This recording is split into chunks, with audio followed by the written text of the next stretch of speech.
G'day ice cream lovers, Steve Christensen's my name, self-appointed headmaster of Scoop School here in St. Louis, Missouri. Thanks for joining us. Hey, I do want to thank our episode sponsor, Dippin' Flavors. In fact, I was just labeling the bottom of this pint BRC, which stands for Black Raspberry Cheesecake, one of our favorites. In fact, one of our signature flavors. Here at Scoop School, you'll learn how to make it if you come to a class.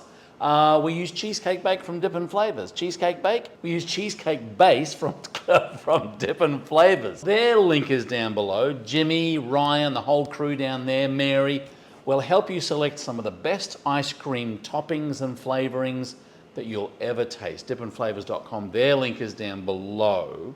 Thank you for your episode sponsorship. We get this a little bit in the industry from time to time about this weird smell and flavor profile in people's pints. What we find sometimes, as simple as it is, and again, not a lot in this video, but a handy tip nonetheless. If you are labeling pints, let's go right down here onto the table, we find that a lot of people will be starting to use either a Sharpie or some sort of pen, and they're going to pre-prep their pints. They'll write Black Raspberry Cheesecake, they'll pop that on the top, put another one here, Black Raspberry Cheesecake, stack it up, and what ends up happening is the odor from your Sharpie ends up trapped in this pint, and it'll give your ice cream kind of a chemical Sharpie kind of flavor, taste, nuance to it that you really don't want, particularly if you're doing a beautiful, clean vanilla bean or something like that. So when you're prepping pints for packing, you're doing a production run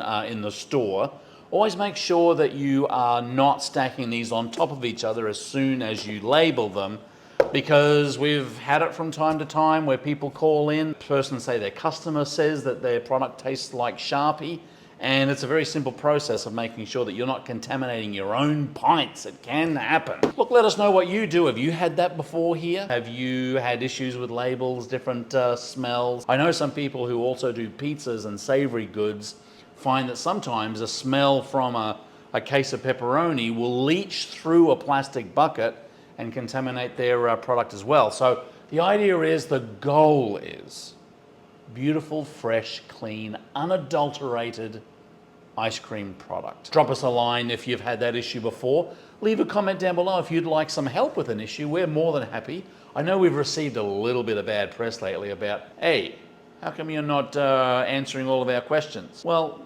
we're busy here, but yes, we'll try and get to them. Anyway, if you are one of those people, sorry to put you on blast. But anyway, we look at all of our comments, we try and respond to them. Thank you very much to Dippin' Flavors for your episode sponsorship. Keep on scooping, folks. See you in the next video.